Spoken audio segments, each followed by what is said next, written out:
En plus de la culture, je pense que ce qui nous manque le plus africain, je pense que c'est la confiance en soi. Nous avons les meilleurs cadres, nous avons tous été formés dans les mêmes écoles.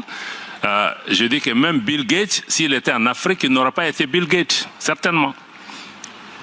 Parce qu'il n'aurait pas eu l'environnement qu'il faut, etc. Et parce que depuis la colonisation, on nous a amené à douter de nous-mêmes, à nous diminuer, à nous dévaloriser. Il faut que maintenant on fasse cet ajustement culturel de nous voir autrement et de nous voir comme des gens qui sont capables où c'est possible. Je pense que tant qu'on n'a pas aussi cette révolution mentale, je pense qu'on peut faire tous les beaux plans, 2063, 2043, ce qu'on veut, mais est-ce que nous-mêmes, nous nous regardons comme des gens qui sont capables? Il faut qu'on sorte du traumatisme, du colonialisme et d'autres pour pouvoir avancer. L'autre question que je touchais aussi dans l'autre, c'est les rapports de force entre les pays. Les rapports de force économique, l'Afrique ne comptera que par son propre poids. Personne ne lui fera des cadeaux. Il n'y en a pas.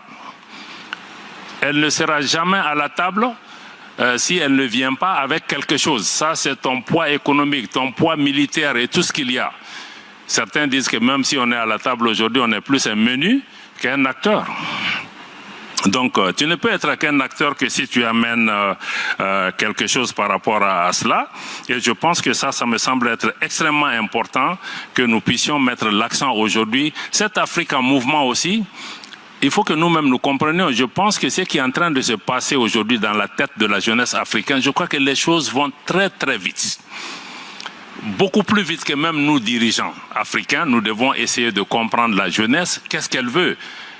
Quelqu'un a parlé l'autre jour de même, l'agriculture occupe 80% de nos populations.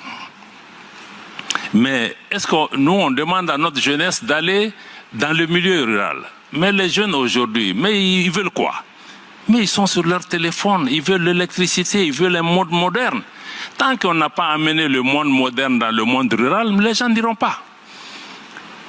Donc pour que nos jeunes gens aillent dans le milieu rural, là où se trouvent ces emplois, je pense qu'il faut que nous transformions, nous amenons l'électricité, l'eau, voilà, un système économique qui est extrêmement... Donc je veux dire, la question de la jeunesse est une question lancinante, mais ça ne doit pas être un sujet de séminaire. Il faut que ça soit concret. Quand on fait les mines, on regarde combien de jeunes gens ça peut employer, combien de femmes ça peut employer. Si on fait l'agriculture, il faut qu'on... Donc c'est vraiment ces quelques 4 ou 5 points. Je veux finir avec la notion de confiance en soi. Nous n'avons pas confiance en nous-mêmes. Et quelqu'un qui n'a pas confiance en soi ne peut rien construire.